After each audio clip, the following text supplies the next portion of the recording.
Aloy, here! Let's talk. The visions throughout the grove are different now. And this one, it just appeared. Is this your doing? Visions have changed.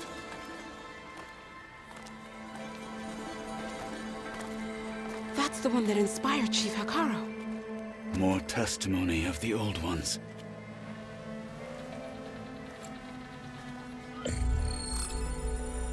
Hear now the words that reunited a people. Following the tragic events of the war, Anne Faraday, the chief architect of the reconciliation effort, addressed a nation in need of hope. If we look into the future, the lens of the recent past, our fears loom.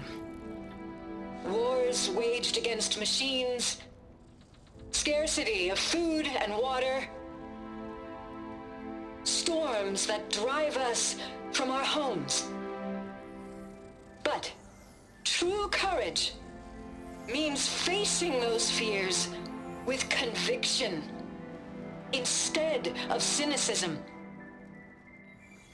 Leading the peacekeeping effort with these brave men and women, these marshals of the new Southwest, has strengthened my conviction that when we are united, we can overcome any threat. Join me. Join us in that conviction as we strive for a nation and a world without want or war.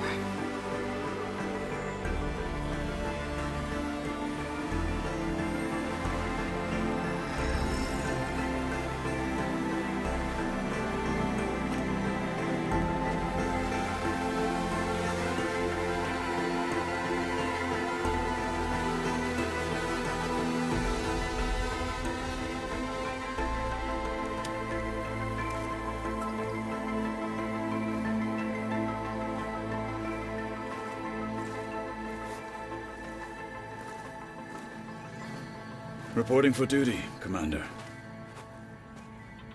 I'm coming with you. But Hekarro needs you.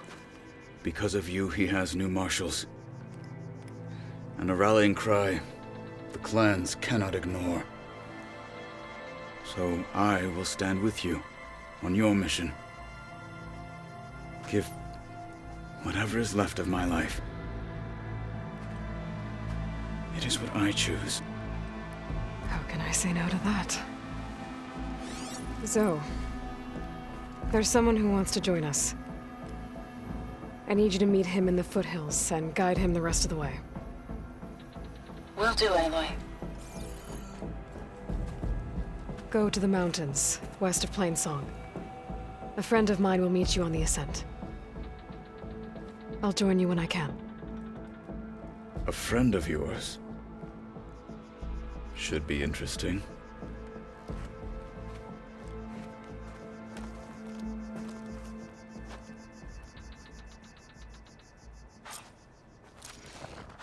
All right.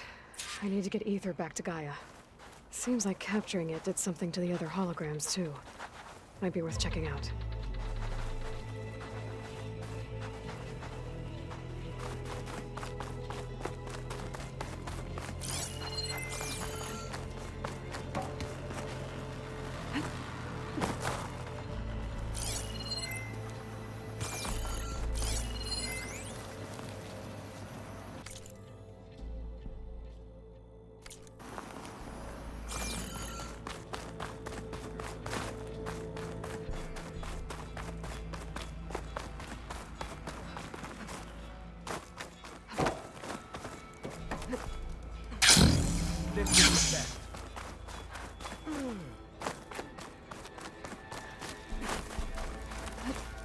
Don't mind her. Regalla will strike soon.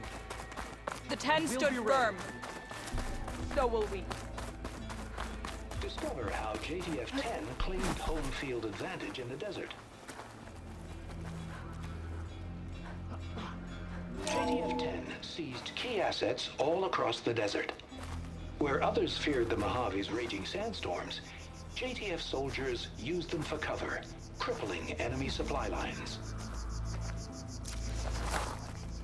I'll see you at training later.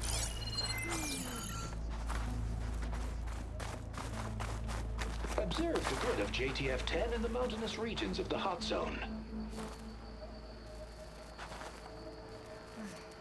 Trained to outlast, conditioned for any climate. JTF-10 were elite defenders in even the most remote mountain landscapes. Good day.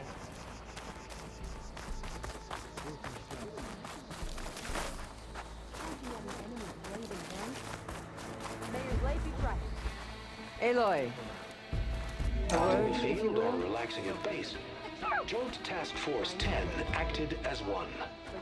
Led by Colonel Edward De La Hoya, their bodies and weapons were always honed for battle. Meals, ink, bruises. These daredevils of the sky shared it do you all. have a moment? Blood of the Ten, Aloy. Regala denied. The truth of the visions revealed. I doubt you have enough skin to mark all your deeds. We'll just have to remember them then. Well, thanks to you, the Chief still lives. And hope remains. But that's not why I wanted to speak with you. I need a favor. A personal one. My grandson, Kavo. He was not counted among the dead, which means he must still be with Regala's remaining forces. He was taken prisoner. No. He joined them willingly. Like many young soldiers who seek to mark their skin with distinguished deeds. I must search for him. Convince him to come home. Chief Hekarro cannot spare any soldiers for this task, so my blade is alone in this. Unless you'd be willing to join me. I know it is much to ask after all you've done for us.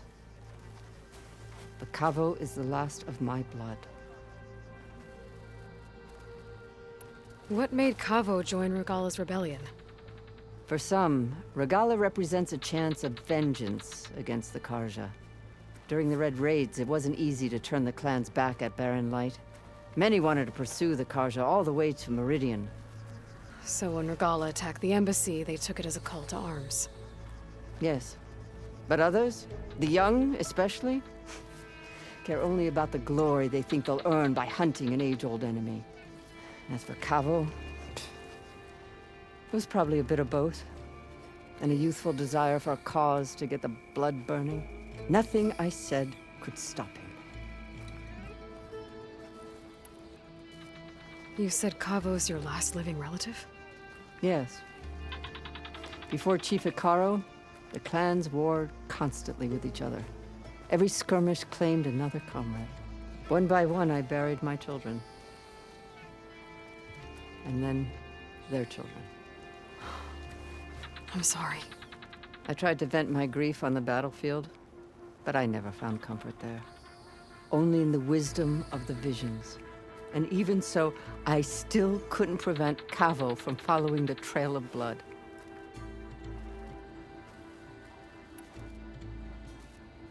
If Kavo joined Regala's rebellion of his own accord, will Hekarro let him back into the tribe? The chief knows the value of mercy, and the toll of unending bloodshed. It's the rest of the tribe I'm more concerned about. They won't quickly accept someone who betrayed them. Even with my support, it won't be easy. But you have to try. So if Kavo didn't listen to you when he joined the rebels, what makes you think he will now? Kavo was too young to fight during the Red Raids. War was a stranger to him. But he must have experienced the suffering it brings by now. He will listen. He must. I just have to find him before it's too late.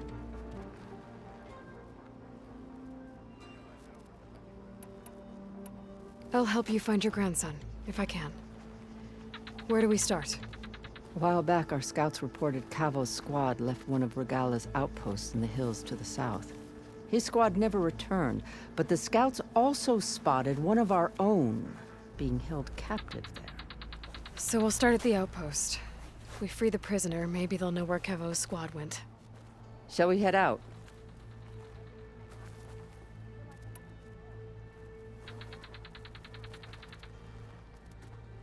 Let's go. Good. This way. The outpost isn't far. You and me, guarding the Memorial Grove? Maybe even catching some fights in the arena. Come on. Strength and honor.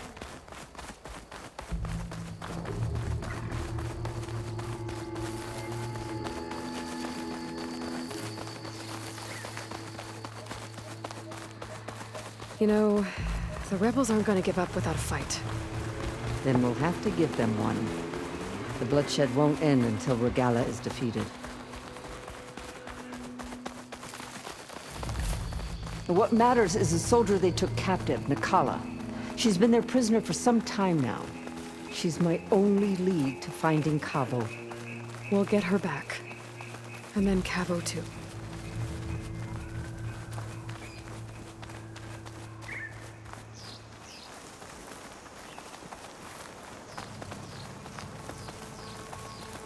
The outpost should be just ahead.